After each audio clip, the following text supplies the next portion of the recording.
Live, local, late breaking. This is Channel 2 Action News this morning. Coverage you can count on. Good morning, I'm David Bowden, live in Buckhead on the scene of breaking news. We are live outside of the Noonan-Coweta Airport in Coweta County. We are live on Atlantic Beach in North Carolina. We are live in Southwest Cobb. David Bowden, Channel 2 Action News this morning. We go straight to Channel 2's David Bowden, who is near the scene on the ground. Good morning, David.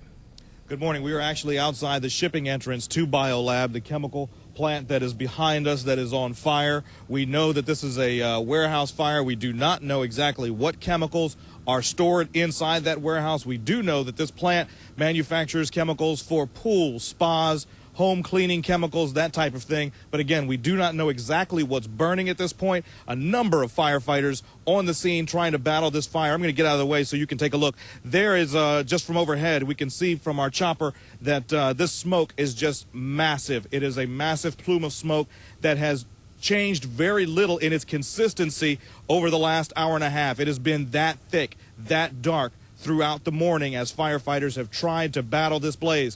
You can see for yourself simply how massive that plume of smoke is, and the winds are carrying it along. It is staying very uniform, very thick, and as it passes over these homes in the area, firefighters and police want everybody out of the way. Channel 2's David Bowden has been on the scene all night.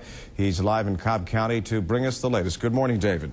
Good morning. As you can see behind me, still a number of fire trucks here at the scene. They are keeping an eye on hot spots. The wind also played a factor in this fire, helping it to spread very quickly. Firefighters say everyone did get out safely, but the fire itself is still under investigation. Flames ripped through 4 Cobb County condominiums just before 2 a.m. Firefighters say they arrived in minutes, but the fire was already out of control. We arrived on the scene first unit, and we had a 2-story, 4-family dwelling fully involved. We immediately attacked a defensive operations with the ladder pipe. Smoke billowed across the nighttime sky as nearly 3 dozen firefighters battled the 2-alarm blaze. Right now we have 7 people displaced from 1 family. We had 1 civilian transported to the hospital with asthma and smoke inhalation. Patient is stable at this time. Firefighters say occupants of the other units were already gone when they arrived, so they don't have an exact account for everyone.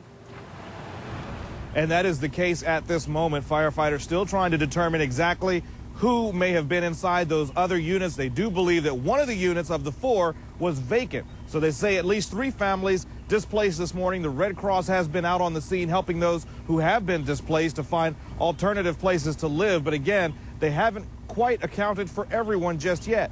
When they do, we will, of course, keep you updated. We are live in Southwest Cobb. David Bowden, Channel 2 Action News this morning. Live for us at the Noonan-Coweta Airport with all the latest details this morning. David, good morning. Good morning. It is still a soupy mess out here with the fog as thick as it is. You know, living near an airport, witnesses tell us they are very used to hearing the sounds of planes flying overhead. But they say last night this one was different. As it went overhead, they heard sounds that they never hope to hear again. Witnesses say the plane went down just before 8 p.m.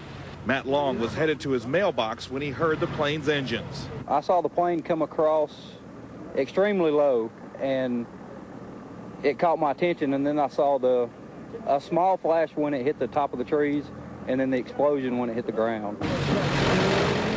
Others who live nearby searched through the thick woods trying to find the wreckage and hoping that there would be survivors. And I took my light and shined it up in the trees, and trees 8 inches were snapped off, 30 foot up in the air, and just limbs, 4 or 5 inch limbs just broken off. Looked like just maybe a small tornado went through the tops of those trees.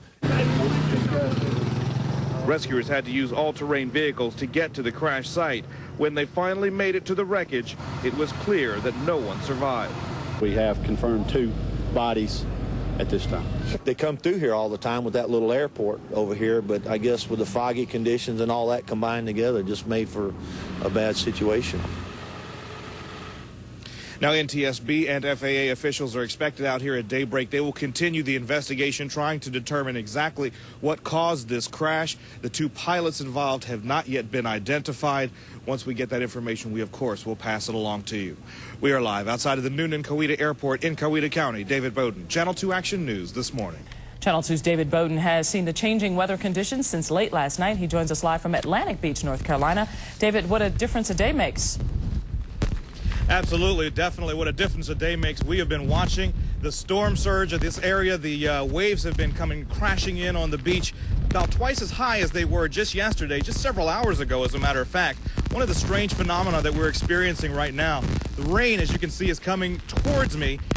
It's going out to sea. The winds are actually forcing the rains out to sea right now, and that may help later on because they're expecting high tide here at around 1:52 this afternoon, and they're expecting Hurricane Isabel, the full force of this storm, to hit at about noon.